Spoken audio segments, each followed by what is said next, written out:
Good morning, students. Today we are going to discuss about Kirchhoff's voltage law, how to verify that using MATLAB, and if possible, I will include Thevenin's and Norton's theorem verification too through MATLAB. And basically, we know uh, Kirchhoff's law.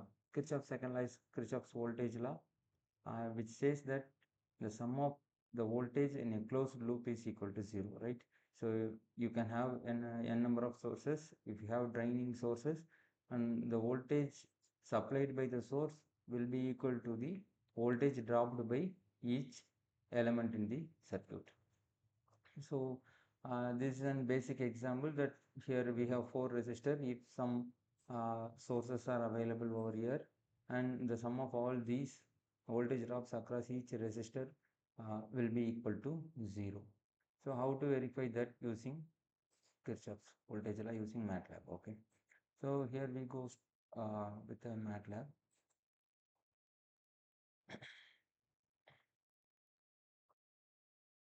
Okay. So this is an MATLAB. I just previously made these connections through the basic elements with the voltage source, and moreover I will explain you what are these elements are. So this is in MATLAB. I'm doing this through Simulink simulation. Okay. So if you want to create a new file, you just need to go there and create a blank model. If you create a blank model, it will be an blank space over here, and you need to include your elements from this library browser. So if you click the library browser, you will get a lot of tabs over here. From here you can select the sources, sinks and everything. So I just made all these things here, and you can see voltage source. This is DC voltage source. I can set this, just double click on it. You can see this is an parameter DC voltage source. I can set the voltage over here, whatever the voltage I want to keep, and its unit over here. Okay.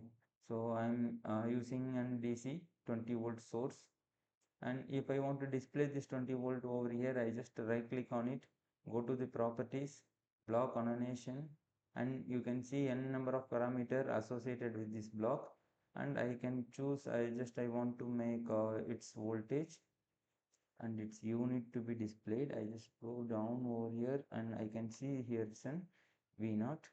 So and V0 unit, I can multiple parameters can be made to display. I just press the control and you can select n number of parameter, just import over here, and you can make this to display as one by one or on the sides like this. You can make it, and you just hit apply or OK button. It will show you the parameter over here 20 volt. So and I have taken 3 resistor. The shortcut is that you just click over the screen, type the thing you want to take. So from which library block it is coming, see you can see the resistor which is in the foundation library of electrical and electrical elements. If you click on that, it will be coming over here. Okay, you can just press over here and press the control. You can copy all these things, how many number of elements you wanted. Okay, I just made all these things here already. I just clicking over the resistor, I am setting some value to 20 ohms. Okay, so I can fix the initial targets, what should be the current flowing in it, what should be the voltage across in it, all these things. So nominal values I can choose. So basically I just taken with the blank resistor at initial state at 0. Okay, I'm removing this thing. You can see here how I have connected. So this is a closed loop, right? So this is an voltage source. It is connected to 3 resistors. All 3 are 470 ohms equal. So what Kirchhoff's law says, this 20 volt has to be dissipated in this thing. When I sum this loop, it should be equal to 0, all the voltage, right? So 20 volt should be dropped across these 3 resistors.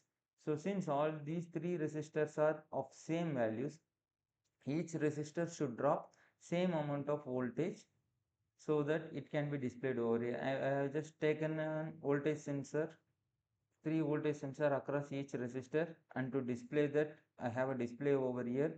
And since I just used this PS to Simulink converter 2, which is to convert this electrical quantity to display with this library block, because this is taken from the foundation library electrical, whereas this is taken from the Simulink sync source.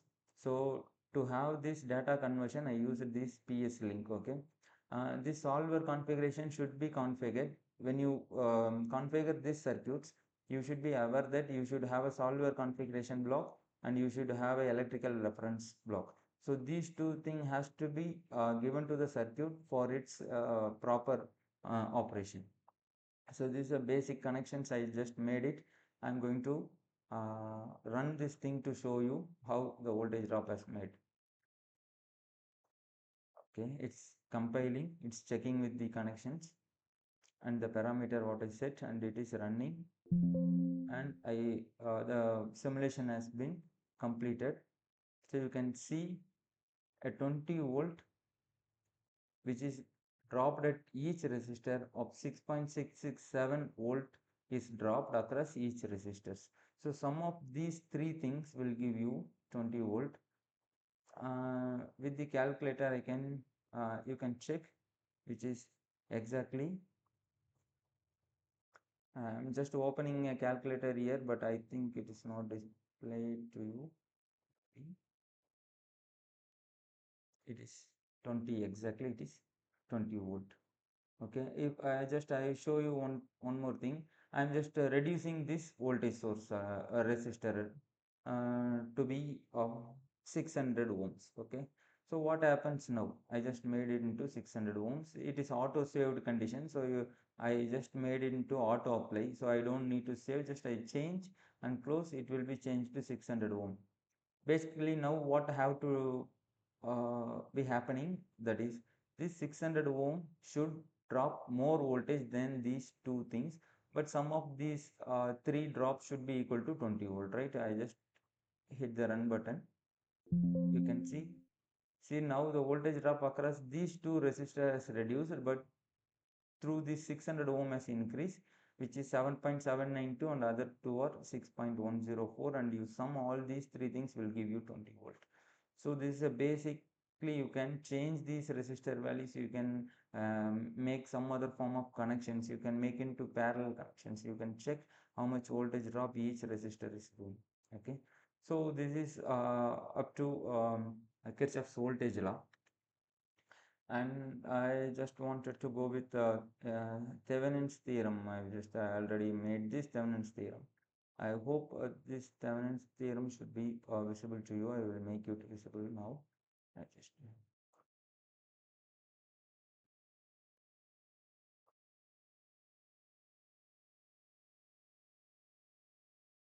1 second. I'm just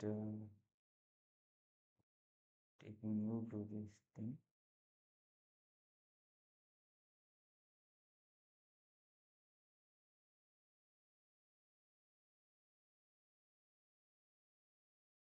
Yes, I think now it is visible to you, right? So, okay. I think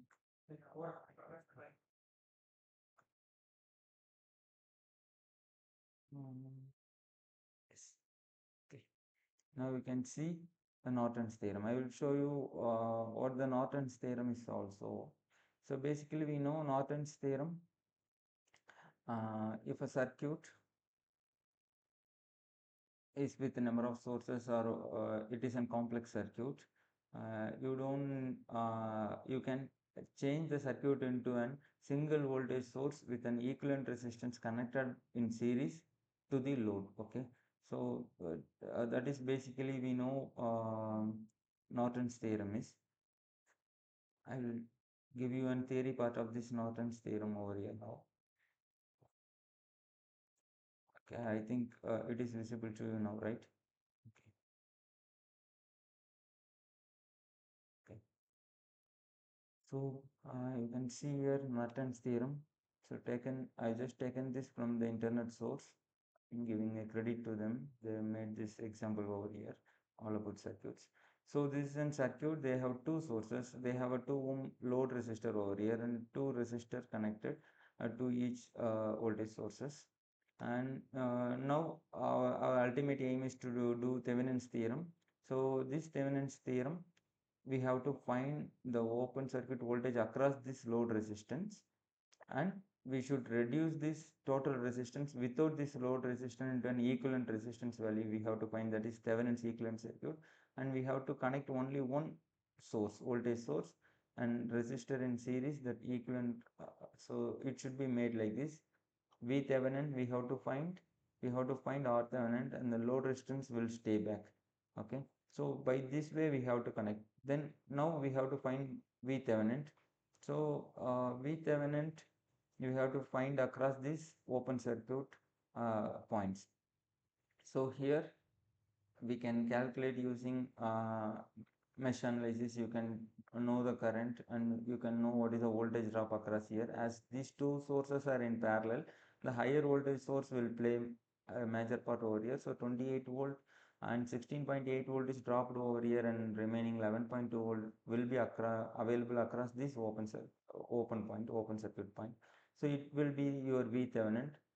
Okay, 11.2 volt, and you have to find what is the R Thevenin. You have to short circuit the voltage sources. If you have a current source, you have to open circuit it and remove the load resistance. Now across this open point of load resistance, calculate the total resistance, that means reduction network. Okay, so this reduction network, two resistors connected in parallel, so obviously we know it is 0.8 ohm. So it is R Thevenin, it is 0.8 ohm over here. Okay, so and finally I connect this load resistance. I can change this load resistance to any value to find what will be the response of the whole circuit when the load resistance values changes, what will be its current flowing into this load resistance. Okay, I just show you the simulation part over here. Okay, and it's available here. Okay, I just made a circuit with a 12 volt source, voltage source, and all other parameters whatever I explained in the previous KVL is available over here. It is a current sensor. Previously we used voltage sensor, here I use current sensor, same PS Simulink converter. Then I just used 1 kilo ohm resistor in series over here, and then here a 100 ohm resistor in parallel, and here is a load resistance 200 ohm. Now I need to find the equivalent Thevenin circuit for this circuit. Okay, so now the open circuit voltage, if you do the theoretical calculation, when you open this 200 ohms and then find the V Thevenin, it will be of 0.572 volts. Okay, you can just make an calculation, open circuit this, because when it is open circuit no current will flow. So what is the voltage across this 100 ohm resistor will be here too. Okay, so you can find the mesh, what is the mesh current here, and the voltage drop across this 1 kilo ohm, and remaining will be available over here, which will be 0.572 volt will be dropped over here. And that will be my V Thevenin. And the equivalent resistance, it will be open circuited, as this is a voltage source short circuited, and these two are in series, just like connected over here. No, when you see from this load point, these two are in parallel. So the equivalent resistance is 95.238 ohms, and my load resistance 200 ohms remain same. Now I just set this value to my V Thevenin, and this is my R Thevenin. I just connected here my 200 ohm. So all these circuits give me some current that is flowing through my this load resistance, whereas different voltage source, different resistor connected, and the circuit is completely different, but even though my load resistance has the same current that flows inside. So as usual, you have to connect the solver configurations, give the electrical references for the each individual circuits you have when it is not connected. Okay, these two are very separate circuits. This is a basic circuit, this is an equivalent circuit. Okay, so Thevenin's theorem, I just hit run over here. Okay, can see it's almost same. Okay. By this way, you can create the circuit and you can verify it. Uh, Norton's theorem, Thevenin's theorem, whatever you want, you can make utilizing MATLAB to verify all your theorems. Thank you.